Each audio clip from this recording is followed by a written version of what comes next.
Hola a todos y bienvenidos a este su canal de Psicología Educacional.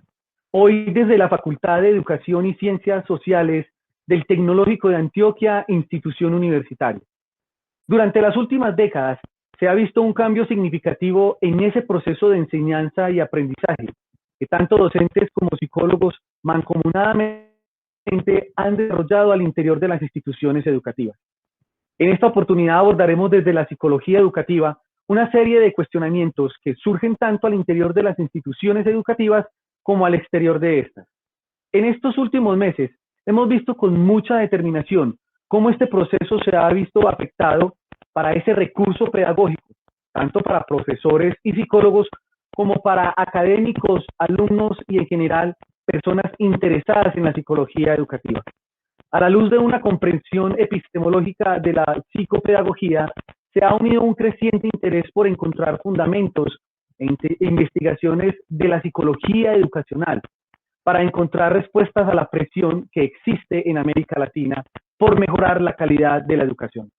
Hoy existe un consenso bastante amplio en relación con la importancia de conocer con más detalles cómo se produce el aprendizaje en los estudiantes y efectivamente ese es el eje principal de la entrevista que tendremos con nuestros invitados.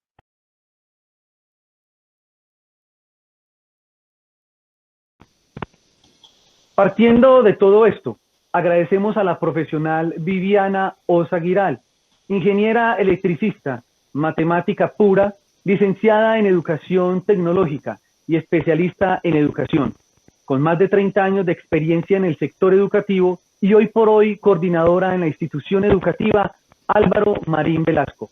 Hola Viviana y bienvenida. Buenas noches Juan David, ¿cómo estás? Muy bien, muchas gracias. La calidad educacional medida por el rendimiento de los alumnos se ha visto que es, en gran parte, una función de la calidad de los profesores. La calidad de los profesores, a su vez, es función de la maestría que éste logre sobre las materias, el conocimiento que tenga y el uso que haga de las técnicas educacionales adecuadas. En un estudio norteamericano se detectó que las variables que más influían en el aprendizaje de los niños eran las características psicológicas, el manejo de la clase que efectúa el profesor, la interacción académica y social entre este y el alumno y el ambiente familiar que rodea al niño. Comencemos por explicar desde tu postura como docente qué creencias y expectativas consideras que actualmente tienen los profesores que dificultan su capacidad de innovación a la hora de enseñar. Bueno, entre las creencias pienso yo que la de pensar que los estudiantes de hace 10 años son los mismos de ahora, ¿cierto? Entonces que no, como si no cambiara el tiempo, las épocas. Y sus expectativas que dificultan ese proceso de investigación es pensar que su labor dura las 6 horas que están en la institución y no más, ¿cierto? Entonces se les está olvidando la parte más bonita, que es la de la vocación. Entonces esa expectativa de solamente soy docente allá a las 6 horas y es mi trabajo laboral y no más, o sea, para la parte económica. Muy bien, Viviana. ¿Qué entiendes por un profesor investigador, ya que mencionabas esa palabra? Bueno, es aquel que tiene esa capacidad de buscar con cada uno de sus estudiantes nuevas ideas, de buscar en ellos como ver en qué creen y hacer de esa creencia algo real, algo que crean, de crear a partir de esas creencias, hacer que ellos vean un mundo diferente de lo que tienen, pensar en el más allá, lograr que esos muchachos logren ver más allá de las 4 paredes que tienen en el salón. Para mí eso es un investigador. Muy bien. ¿Será que aquello que existe en común es el interés por el aprendizaje y la enseñanza de los individuos, con énfasis particular en el estudio empírico de estos fenómenos en vez de la teoría y los métodos? Viviana, para ti, ¿qué es la enseñanza y qué es el aprendizaje? Bueno, enseñar es buscar por diferentes medios, metodologías, modelos, cómo llegar al estudiante para que él aprenda de todo el entorno que tiene diferentes cosas, o sea, no solamente matemáticas y ciencias como materias específicas, sino que pueda aprender de todo el entorno, todo lo que se pueda de él. ¿Me hago entender? Yo puedo enseñar los números naturales, ¿cierto? Pero enseñarlos. Entonces busco aprender. Pero en ese proceso de aprendizaje, el niño puede aprender que los animalitos son diferentes, que el entorno donde vive necesita otras formas de convivir entre las personas, ¿cierto? Entonces, mi intención de enseñarle algo no quiere decir lo mismo de lo que él aprenda, pero en ese enseñar sí puedo buscar que él aprenda muchas cosas del entorno, de lo que él tiene. Muy bien. Viviana, si tuvieras que realizar un taller para los psicólogos educativos, ¿qué temas incluirías y por qué los escogerías? La diversidad. Pienso que más allá de la inclusión, que es lo que está buscando como todo el mundo, está como ese respeto a la diversidad. Entonces, si todos lo aprendiéramos, creo yo que podríamos lograr que todas las personas pudieran encontrar eso que los hace felices, pudieran encontrar qué les gusta, qué aprender, ¿cierto? Entonces, en ese respeto por la diversidad, eso me parecería muy, muy importante. Muy bien, muy bien. Viviana, ¿qué estrategias tiene el sistema educativo formal para incorporar a la familia al quehacer educativo? ¿Con qué dificultades puede encontrarse? Dificultades muchas. Pues está el trabajo. Yo creo que el trabajo es la mayor dificultad que tenemos. Entonces, ni modo decir que el nivel económico, porque así sean familias que tienen entradas buenas en su casa, las largas jornadas laborales impiden mucho que los papás estén como pendientes de sus hijos. Entonces recargan la responsabilidad al sector educativo. El abandono, ese abandono por los hijos de pensar que el sector educativo se hace cargo tanto de lo ético, moral, académico del hijo, y entonces se les olvida el papel de papá y mamá. Como estrategia en el sector educativo está pues hacer como ciertas escuelas de padres de familia, llamados a esos padres a reuniones que de pronto sean de mayor interés para ellos y que eso implique un acercamiento más grande con los hijos, porque pienso que están muy, muy lejos los padres de los hijos actualmente. Muy bien, Viviana, y para que vayamos finalizando, ¿qué rol tiene la familia en ese quehacer educativo de las instituciones educativas? Pues el rol que debería de tener es como la base de la educación. Yo pienso que el sector educativo debería de enfocarse a apoyar a las familias, no al contrario, ¿cierto? Ahorita son ellos los que pareciera que nos apoyaran a nosotros, como si la responsabilidad fuera del sector educativo en toda la formación de los niños, niñas y jóvenes. Entonces, verdaderamente el papel del papá, la mamá, del abuelo, o sea, de esa familia cercana a cada estudiante debería de ser la base para la formación. Ese es el verdadero papel de la familia, debería de ser ese. Perfecto, Viviana. De antemano queremos agradecerte por haber aceptado esta invitación y compartir con nosotros esas respuestas que de una u otra manera nos permiten conocer ese contexto educativo desde una mirada del rol del psicólogo educacional. Muchas gracias, Viviana, y hasta una próxima oportunidad. Muchas gracias a ti, Jesús David, y feliz noche.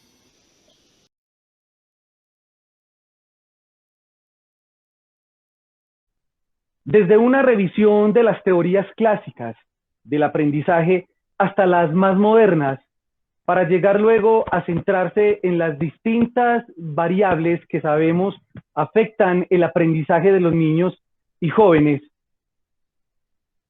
Es por eso que la psicología educativa ha seguido un largo camino en el proceso de convertirse en una disciplina con identidad propia, la que aún está en construcción. Y es por eso que hoy tenemos como invitado al psicólogo Santiago Restrepo David, psicólogo de la Universidad Pontificia Bolivariana, con un enfoque cognitivo, especialista en gestión de talento humano y de la productividad de la Universidad de Medellín, con más de 2 años de experiencia en el sector educativo, a través del programa Medellín Me Cuida, Salud de la Alcaldía de Medellín. Bienvenido, Santiago, y muchas gracias por aceptar esta invitación. No, muchas gracias a vos, Jesús David. Comencemos, Santiago, entonces por explicarnos para ti qué es lo que tienen en común los llamados psicólogos educacionales o psicólogos educativos. Bueno, para mí lo más importante o lo que más tenemos que resaltar es que quiero resaltar es que somos psicólogos. El apellido ya se lo ponemos por costumbre, porque así nos empezaron a llamar o quisieron hacernos dividir.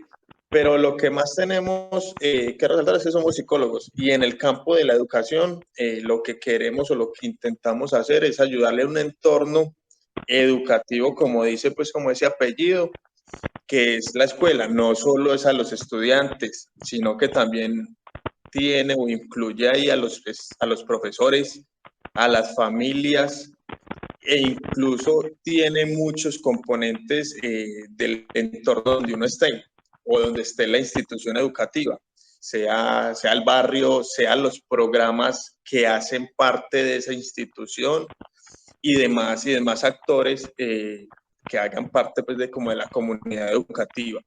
Entonces, el objetivo o lo que tenemos en común es esa ayuda o ese apoyo, ese acompañamiento a toda la comunidad educativa.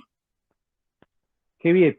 ¿Será que aquello que existe en común es el interés por el aprendizaje y la enseñanza de los individuos, con énfasis particular en el estudio empírico de estos fenómenos, por llamarlo de alguna manera, en vez de la teoría y los métodos?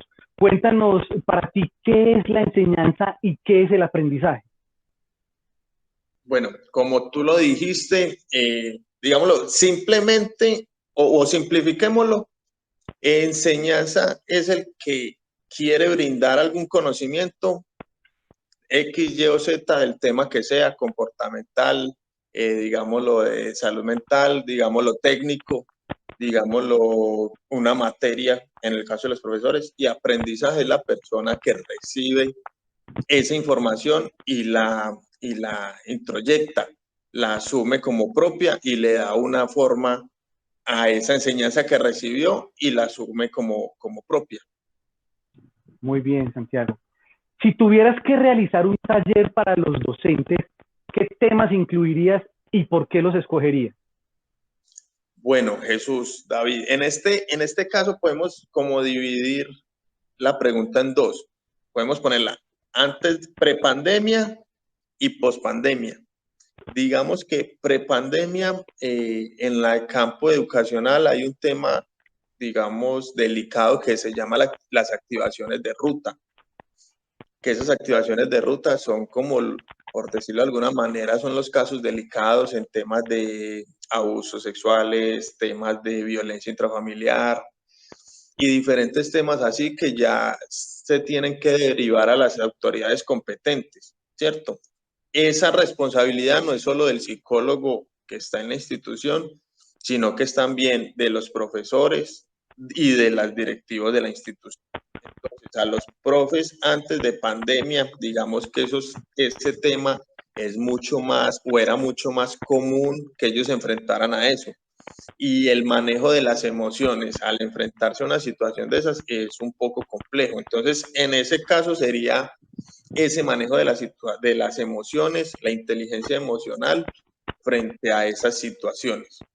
Y si lo pasamos al contexto post pandemia, en este momento en las instituciones estamos viendo que los profes están llegando con demasiada ansiedad porque llevaban mucho más tiempo que los otros sectores productivos en el hogar, por decirlo de alguna manera, en casa encerrados o cuidándose, y a la hora de enfrentarse a un contexto, digámoslo, riesgoso, con el tema del COVID, ha generado mucha ansiedad,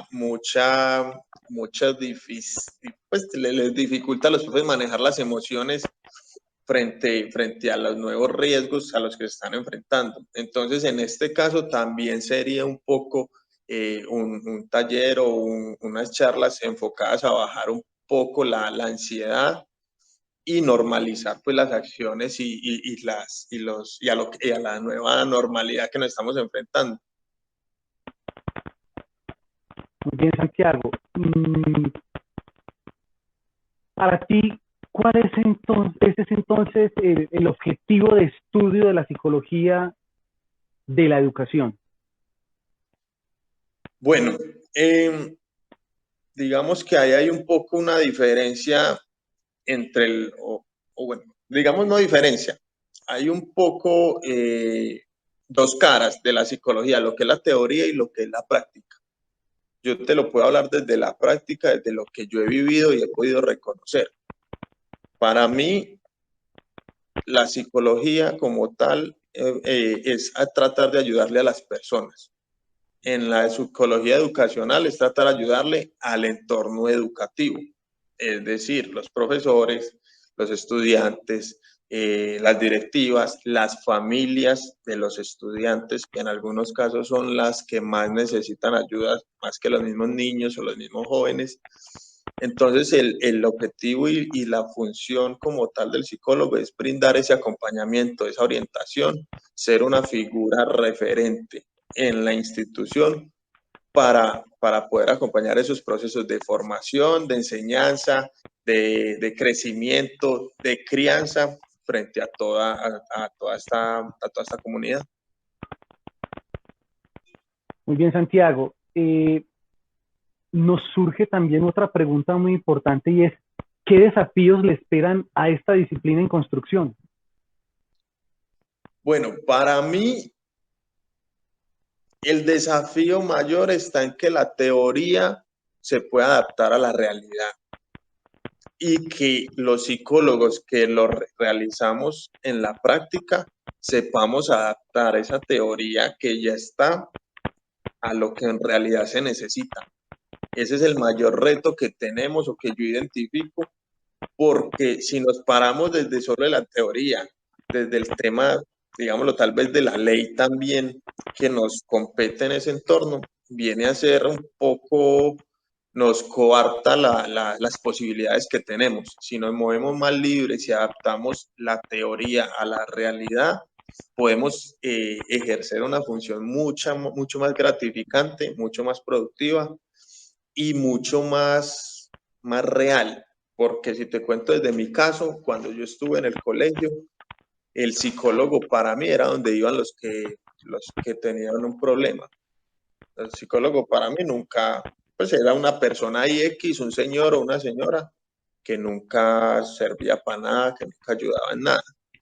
Solamente para los que portaban mal y prácticamente que ya los iban a echar del colegio.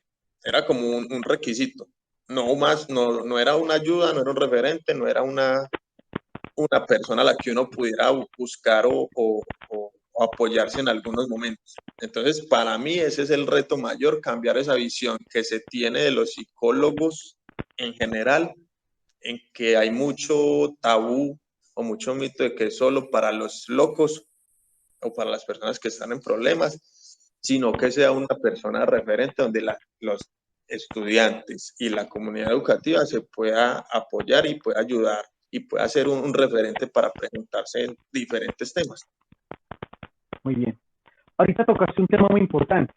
Cuando nos respondías otra pregunta y hablabas del antes y post pandemia. ¿Cuál es el rol que debe jugar un psicólogo educativo en la realidad actual? O sea, teniendo en cuenta esto que nos ha aporreado de una u otra manera a toda la humanidad en general. Bueno, digamos que en este momento estamos un poco más acercados, nos estamos acercando más a la normalidad, ya tenemos una función más de adaptación, de ayudar a adaptar a las personas y sensibilizar y hacer psicoeducación en el tema de protegernos, de cuidarnos y de cuidar a los demás, ¿cierto?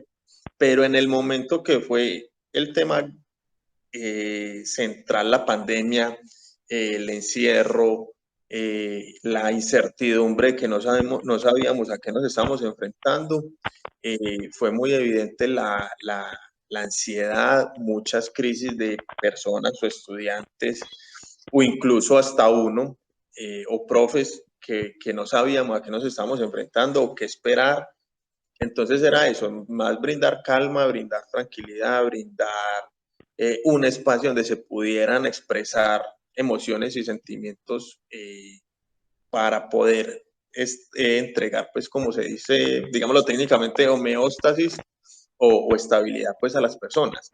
Entonces, en ese momento fue muy importante la labor de los psicólogos en ese caso, porque estar, digamos, si hablamos de unas personas en los estratos bajos, tenemos familias de 5, 6, 7 personas en una casa con 2 habitaciones. Entonces, imagínate la convivencia, imagínate la resolución de conflictos como era, más la ansiedad y el miedo. Entonces, fue en realidad muy importante el acompañamiento de los psicólogos en este tiempo de pandemia.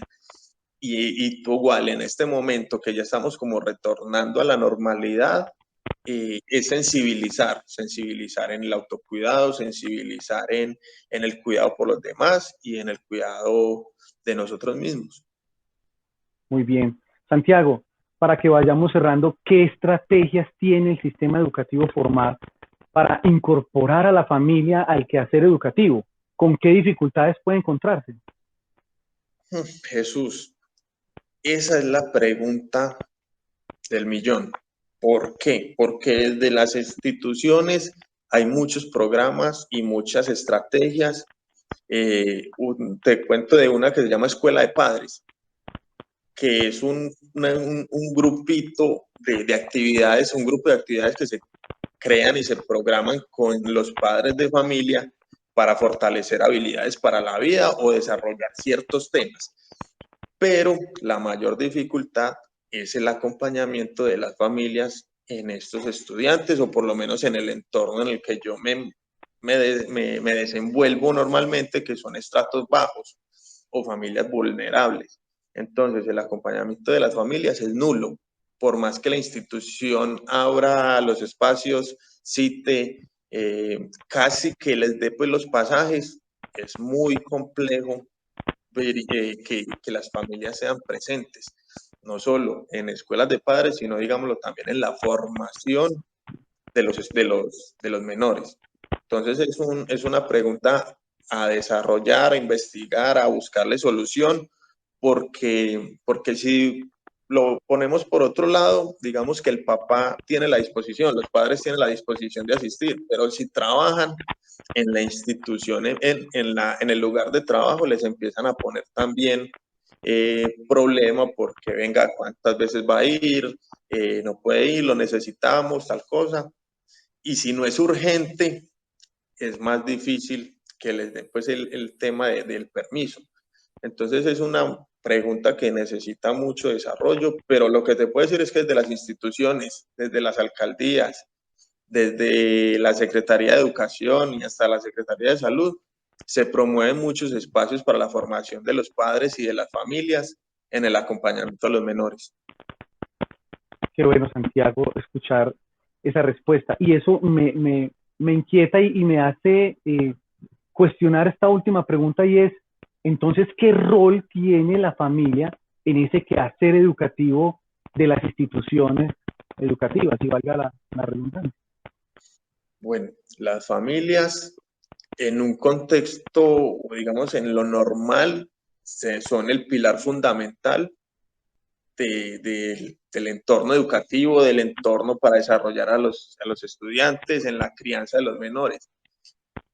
Pero tenemos familias disfuncionales en todos los lugares del país, por decirlo de alguna manera. Y yo diría que vienen a ser la mayoría. Como te digo, te estoy hablando desde mi conocimiento, desde mi experiencia, que son en estratos vulnerables, en estratos 1, 2 y a lo mucho 3. Entonces son familias disfuncionales que que lo que hacen es dificultar el desarrollo del menor y lo que va aprendiendo y va adquiriendo en el entorno educativo y en el entorno del colegio, llega a la casa y digamos que se va por la basura, porque son más horas que pasa con esas personas o en el entorno familiar que en el entorno educativo. Entonces es un poco complejo, es muy difícil y lo ideal es involucrar a las familias, concientizar y sensibilizar en el acompañamiento que deben tener. Pero en el momento que no se logra y que no hay cómo involucrarlas, también hay estrategias, que es enseñarle al estudiante o al menor a ser independiente sin necesidad de estar solo, de que lo que vea en la casa, por más que lo haga el papá, por más que lo haga la mamá, no tiene por qué repetir la historia. Entonces ese es el papel fundamental, o hasta donde yo lo veo, el papel fundamental y la función fundamental del psicólogo en la institución es enseñarle al estudiante o al menor o a la persona que está en este entorno a identificar las situaciones a las que lo rodean y decidir qué hacer y qué no hacer. Santiago, muchas gracias por haber aceptado esta invitación el día de hoy y contribuir de una u otra manera a que esos interrogantes que día a día nos hacemos desde la academia nos permitan contribuir a la construcción de una mejor sociedad. Muchas gracias, Santiago. No, muchas gracias a vos, Jesús David, por la invitación y siempre a la orden. Hasta una nueva oportunidad. Que estés muy bien. Gracias.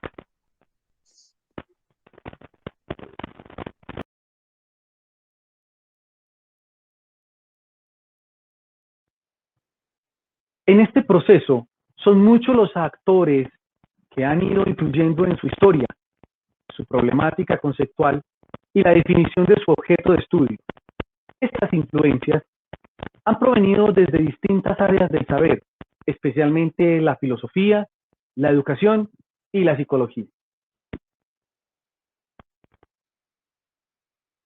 Los límites de la disciplina no son claros y aunque al parecer la psicología educativa puede vagamente definirse como aquello que los psicólogos educativos hacen, a lo largo de su historia, esta ha definido áreas de interés e investigación claramente delimitadas.